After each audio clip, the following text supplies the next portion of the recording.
Hello friends, welcome to our channel start our story telling with art of ముగ్గులు video. ఈరోజు సిద్ధు మరియు ప్రేరణ ప్రేమ కథలో ఏం జరుగుతుందో నేను వేసే ముగ్గుతో పాటు వినండి. ఇక ప్రేరణ వీడియో కాల్లో బాధపడుతూ ఉంటే ఇక సిద్ధు మాత్రం చూసి, ఎందుకు అలా బాధపడుతున్నావు, అసలు నీ వల్ల ఏం జరగలేదు, ఇదంతా కూడా ఎలా జరగాల్సి ఉందే అలా జరిగింది, నువ్వు అదేం పట్టించుకోకు, నువ్వు హ్యాపీగా ఉండు. అసలే ఇప్పుడు ఇక్కడ నన్ను చెక్ చేయడానికి వచ్చే నర్స్ చూస్తేనే నాకు నవ్వొస్తుంది. తనైతే అసలు నవ్వనే నవ్వదు. కానీ తన ముందు ఎక్కడ నవ్వుతే తను నాకు ఇంజెక్షన్ ఇస్తుందో అని చాలా భయపడుతున్నా తెలుసా. అసలు ఆమెను చూసినప్పుడు నవ్వకపోవడం ఎంత నడకమో తెలుసా అనేసి జోక్ చెప్పడంతో ఇక సిద్ధు ఇక ప్రేరణ ఒక్కసారిగా నవ్వుతుంది. చూసావా ఎంత అందంగా ఉన్నావో నవ్వుతే, ఎప్పుడు ఇలాగే ఉండు నవ్వుతూ, నా గురించి ఏం పట్టించుకోకు, నాకేం కాదు అనేసి ఇక సిద్ధు చెప్తూ ఉంటాడు. అంతలో ఇక వాళ్ళ అమ్మ వచ్చి ఇక ఫోన్ గుంజుకుంటుంది. దీంతో అమ్మ ఏంటమ్మా ఆగండమ్మా అనేసి ఇక సిద్ధు అంటూ ఉండగా, ఇలాంటి వాళ్ళతో పరిచయాలు మంచిది కాదురా అనేసి ఇక కాల్ కట్ చేస్తుంది. ఇక కుమార్ అకౌంట్లో డబ్బులు వేసి ఇక, కుమార్ నువ్వు ఉన్నావని నేను ధైర్యంగా వెళ్ళాను, ఇంకోసారి ఇలాంటివి రిపీట్ కాకూడదు, నీ అకౌంట్లో డబ్బులు వేశాను కదా, ఏమైనా ఎమర్జెన్సీ ఉంటే వాడు అని చెప్పి ఇక సిద్ధుకి కూడా, నాన్న నువ్వు ఇలాంటి వాటికి కూడా దూరంగా ఉండాలి, పరిచయాలు అనేవి కూడా నిన్ను నాశనం చేస్తున్నాయి, నువ్వు క్యూర్ అవ్వడం నాకు ఇప్పుడు చాలా ఇంపార్టెంట్ అనేసి ఇక చెప్పి అక్కడి నుంచి వెళ్ళిపోతుంది. అలా ఇక ప్రేరణ మాత్రం ఇంటి దగ్గర కూర్చొని ఇక సిద్ధు కాల్ కట్ అవ్వడంతో ఇక బాధపడుతూ ఉంటుంది. అంతలో ఇక ఐశ్వర్య తన దగ్గరికి వస్తుంది. నాకని అక్క ఏంటి ఎందుకు బాగా ఉన్నావు అనేసి అడగడంతో, ఏం లేదు అనేసి అనేక ప్రేరణ అనగానే ఇక వెంటనే ఐశ్వర్య మాత్రం, నాకు తెలుసులే బాగానే బాధపడుతున్నట్టున్నావు కదా సిద్ధు గురించి అనేసి అనడంతో ఇక ప్రేరణ అవును అనేసి ఇక అంటూ ఉంటుంది.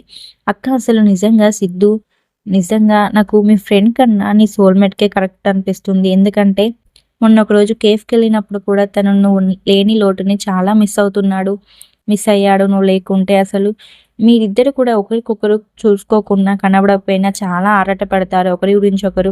మీరిద్దరు నాకు ఎప్పుడు అలానే అనిపిస్తారు. అసలు నిజంగా మీరు ఫ్రెండ్షిప్ అని అంటున్నారు కానీ మీ మనసులో మాట బయట పెట్టలేక ఏదో దాస్తున్నారు మనసులో ఇద్దరు కూడా అనేసి అనిపిస్తుంది. నిజంగా నీకు సోల్మేట్గానే సిద్ధు చాలా బాగా సెట్ అవుతాడక్క అసలు అనేసి ఇక ఐశ్వర్య చెప్తూ ఉంటే ఇక ప్రేరణ ఏం మాట్లాడుతున్నావు, సంగీతం మీద దృష్టి మానేసి నా మీద పెడుతున్నావా అనేసి ఇక ప్రేరణ అంటూ ఉంటుంది.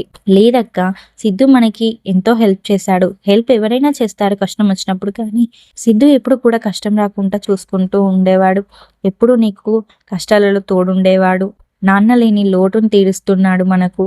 నిజంగా నాన్న ఉంటే ఒక అమ్మాయి ఎంత హ్యాపీగా ఉంటుంది, అంత హ్యాపీనెస్ నువ్వు సిద్ధుతో ఉన్నప్పుడు నేను చూసానక్క. సిద్ధు నీకు చాలా హ్యాపీనెస్ ఇస్తున్నాడు, నాన్నలాగా మనకు ఒక సపోర్ట్ ఉన్నాడు, ఇంటిని మనం అందరినీ కూడా చాలా బాగా ట్రీట్ చేస్తాడు. అసలు నిజంగా నీకు సోల్మేట్గానే సిద్ధు బాగా సెట్ అవుతాడక్క అనేసి ఇక ఐశ్వర్య మాట్లాడుతూ ఉంటుంది. మనకి ఎప్పుడైనా బాధ అనిపించినప్పుడు ఆ బాధని ఎవరితోటైనా ఒక్కడే ఉన్నారు వాడితోటే చెప్పాలి అని వాడితో చెప్పుకుంటే కాస్త ఊరటగా అనిపిస్తే చూడక వాళ్ళే నిజంగా మనకు కావాల్సిన వాళ్ళు, చాలా బాగా కావాల్సిన వాళ్ళు, మనకు దగ్గర వాళ్ళు అనేసి ఇక ఐశ్వర్య చెప్తూ ఉంటే ఇక ప్రేరణ ఆలోచిస్తూ సైలెంట్గా ఐశ్వర్య మాటలు వింటూ ఉంటుంది. ఇక ఐశ్వర్య మళ్ళీ ప్రేరణతో, అక్క అసలు నీ అభిప్రాయం ఏంటి సిద్ధు పైన అనేసి కనడంతో, అలాంటి ఆలోచనలు ఏమి పెట్టుకోకు, సిద్ధుపై నాకు ఎలాంటి అభిప్రాయం లేదు, తను ఒక ఫ్రెండ్ మాత్రమే, నాకు బెస్ట్ ఫ్రెండ్ అంతే అనేసి ఇక చెప్పడంతో, సరే అయితే ఏదైనా తప్పుగా మాట్లాడితే క్షమించు, నా మనసుకి ఏదో మాట్లాడాలనిపించింది, నాకు తోచింది నేను చెప్పాను, కానీ కరెక్ట్ అనిపిస్తే మాత్రం ఆలోచించు అనేసి ఇక ఐశ్వర్య అక్కడి నుంచి వెళ్ళిపోతుంది. ఇక సీన్ కట్ చేస్తే ఇక సిద్ధుని హాస్పిటల్ నుంచి ఇంటికి తీసుకొస్తూ ఇక అంతలో ఇక వాళ్ళ నాన్న మాత్రం, నీ గురించి ఇలా తెలిసేసరికి వెంటనే మీటింగ్స్ అన్ని క్యాన్సిల్ చేసుకొని వచ్చేసారు, అసలు నేను ఉంటే ఈ పరిస్థితి రానిచ్చేవానే కాదు నీకు, కానీ నీకు ఇలా కారణమైన వాళ్ళని మాత్రం అసలు వదిలిపెట్టాను అనేసి ఇక వాళ్ళ నాన్న అనగానే ఇక సిద్ధు మాత్రం, ఆపుతావా, నా గురించి నువ్వేం స్పెషల్గా చేయనవసరం లేదు, ముందు నీ పనులు నువ్వు చూసుకో అనేసి కనడంతో ఇక వాళ్ళ ఏంట్రా అలా అంటున్నావు అనేసి కనడంతో, నేను ఒకరిలాగా నటించనమ్మా, ఒకరి కోసం నటించను, నా కోసం నేను ఉంటా, నాలాగా నేను ఉంటా అనేసి ఇక సిద్ధు అంటూ ఉంటాడు. ఇక అంతలో సిద్ధు వల్ల నాన్న హారతిచ్చి సిద్ధుని లోపలికి తీసుకెళ్ళు, ఎంతైనా హాస్పిటల్ నుంచి వచ్చాడు కదా అనేసి ఇక చెప్పగానే ఇక వాళ్ళ అమ్మ హారతి కోసం అనేసి లోపలికి వెళ్తుంది. ఇక వాళ్ళ అమ్మ వెళ్తూ ఉండగా ఇక ఒక్కసారిగా ప్రేరణ ఇంటి లోపట ఇక హారతి పళ్ళం పట్టుకొని ఉండేసరికి ఇక సిద్ధు మాత్రం చాలా హ్యాపీగా ఫీల్ అవుతాడు. అంతలో ఇక నేను నీ మీద చాలా పాపిష్టి కళ్ళు పడ్డాయి సిద్ధు. నీ ఆనందాన్ని చూడలేక, ఓర్వలేక కొంతమంది దిష్టి పెట్టారు. అందుకే నువ్వు ప్రమాదం నుంచి తప్పించుకున్నావు. అందుకే నేనే స్వయంగా వచ్చి దిష్టి తీద్దామని ఇంటికి వచ్చా అనేసి ఇక అనడంతో ఇక సిద్ధు చాలా హ్యాపీగా ఫీల్ అవుతుంటే, ఆంటీ మీరు సిద్ధుని తీసుకొని లోపలికి రండి అనేసి ఇక చెప్తూ ఉంటే ఇక అందరూ కూడా గుమ్మం దగ్గరికి వెళ్తారు. గుమ్మం దగ్గరికి వెళ్ళగానే ఇక సిద్ధు వాళ్ళ అమ్మ మాత్రం అసలు నువ్వు అనేసి ఇక మాట్లాడబోతూ ఉండగా, ఆంటీ మనం తర్వాత మాట్లాడుకుందాం, ముందు సిద్ధుకైతే హారతి ఇచ్చి లోపలికి తీసుకెళ్ళండి, తర్వాత మనం మాట్లాడుకుందాం అనగానే ఇక ఇక ప్రేరణ మాత్రం ఇక వాళ్ళందరికీ హారతి ఇస్తుంది.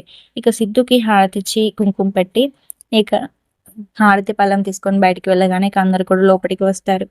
ఇక హారతి బయట పడేసి ఇక లోపలికి వస్తూ ఉండగా ఇక ప్రేరణని ఇక సిద్ధు వాళ్ళ అమ్మ ఆగు అక్కడే అనేసి ఇక అనడంతో ఇక అంతలో అసలు నిన్ను ఎవరు రమ్మన్నారు ఇంటికి అనేసి ఇక అడగడంతో నేనే రమ్మన్నాను అనేసి ఇక సిద్ధు అంటాడు.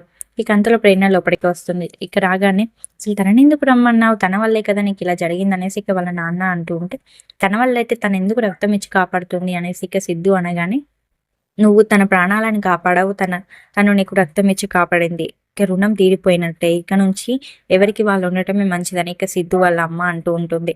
ఇక అంతలో ఇక ప్రేరణ మాత్రం వెళ్తాను, కాకపోతే సిద్ధుతో నా అనుబంధంకు ఇంకా రుణం తీరలేదు అనేసి ఇక అనగానే ఇక ఇంట్లో వాళ్ళందరూ కూడా ఒకసారిగా షాక్ అవుతారు.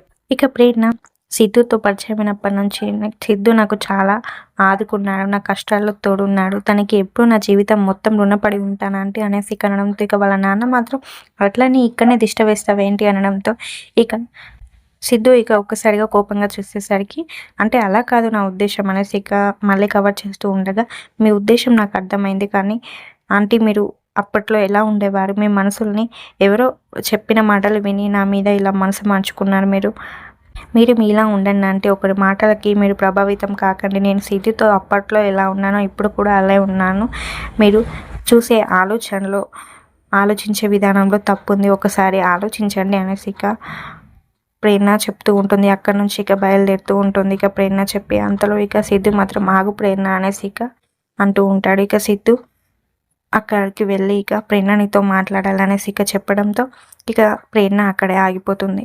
ఇక సీన్కి వచ్చేస్తే ఇక ఘన వాళ్ళ ఇంట్లో ఇక ప్రేరణ వాళ్ళ నాన్న మాత్రం ఇక ఒంట్లో కదలికలు రావడంతో ఇక ఘన ఒక్కసారిగా షాక్ అవుతూ ఉంటాడు. Thanks for watching. ఇలాంటి మరెన్నో వీడియోస్ కోసం మా ఛానల్ని ఇప్పుడే సబ్స్క్రైబ్ చేసుకోండి. అలాగే ఉన్న పక్కనే బెల్ ఐకాన్ని కూడా యాక్టివేట్ చేసుకోండి. మేము పంపే ప్రతి వీడియో కూడా మీకు ముందుగానే అందుతుంది. Hello friends.